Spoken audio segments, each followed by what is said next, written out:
was a great deal of turmoil around his own self-identity and who he was. By all accounts, when he found out that he was an illegitimate child, it was devastating. This man was badly betrayed by a woman, his mother,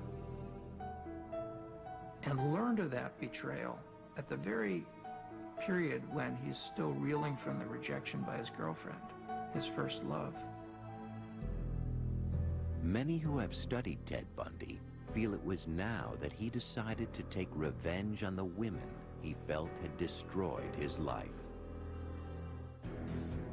With an icy resolve, he returned to the University of Washington, took a room nearby, and began studying psychology. He excelled in all his classes and seemed rejuvenated with a new purpose. And whatever demons raged inside of him, Ted Bundy kept them well hidden. Many people like him have an ability to create compartments in their lives. And this entity, this demon, this depraved monster lived in one of those compartments. As far as anyone knew, Ted's life seemed to be changing for the better. In 1969, he met Elizabeth Kendall, a young divorcee. They began a friendship and then a romance. Very smart, shy young woman. She came up here from Utah. They met in a tavern. She loved it. She loved him unabashedly. His relationship with Elizabeth seemed to work wonders for him, but underneath, he was seething and plotting revenge. If you really have a very negative core in yourself, there's this kind of envy, a need to destroy the beauty in others. And the first one on his list was Stephanie Brooks. He was secretly still talking to Stephanie, hoping to make her fall in love with him again, in order to hurt her, just as she had scarred him. To enhance his image, he became active in local politics, working on the governor's re-election campaign.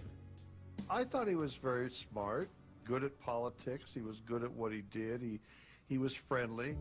In 1971, at the age of 25, Bundy was working in his spare time at the Seattle Crisis Center, manning the suicide hotline phones. Beside him worked soon-to-be author Ann Rule. He was kind. He was very good on the phone. And ironically, we saved lives together. Now, at that point, if anybody had told me that there was anything underneath this perfect surface, I would have said you're crazy.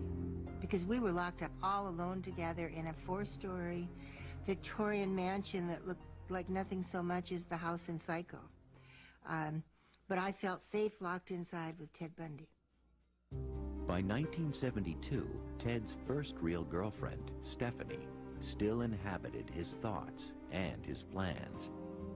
On a business trip to San Francisco, he met with her, and the new Ted Bundy swept her off her feet.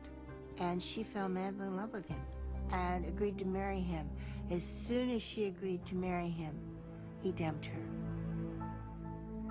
2 days later, on January 4th, 1974, Ted Bundy began a 5-year rampage of killing that would horrify the nation.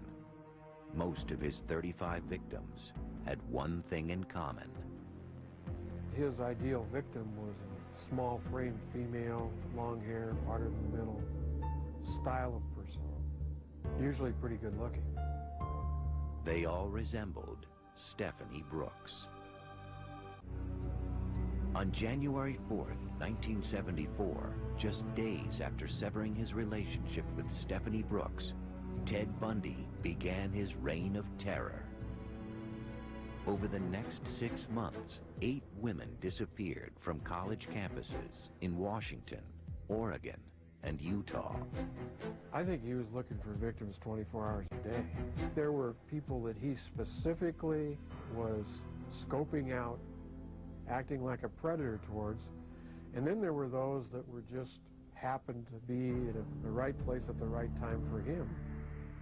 His first 2 victims were students at the University of Washington. People like to believe that it was someone from outside there must be some depraved killer out there in the community who is coming to the campus. Little did we know that the killer was one of us. Even his girlfriend, Elizabeth Kendall, had no idea who Ted really was. From February through June 1st, Carol Valenzuela, Nancy Wilcox, Donna Manson, Susan Rancourt, Brenda Ball, and Roberta Parks all vanished. Nobody had connected any of these cases together. Different police jurisdictions, different states. This was a terrible mystery. I mean, how could these girls suddenly just disappear? One little girl was walking like 30 feet from the back of her sorority to another sorority, and boom, she's gone. How could this happen? Her name was Georgianne Hawkins. Years later, after his capture, Bundy divulged the perverse methods he used to stalk and capture so many of his victims. He preyed upon their kindness by pretending to be injured. The girls he picked were all helping kinds of people. Here's this guy on crutches often, limping along, dropping his books, and he would ask young women, well, could you help me get these to my car? That was the ruse he used on Georgianne Hawkins.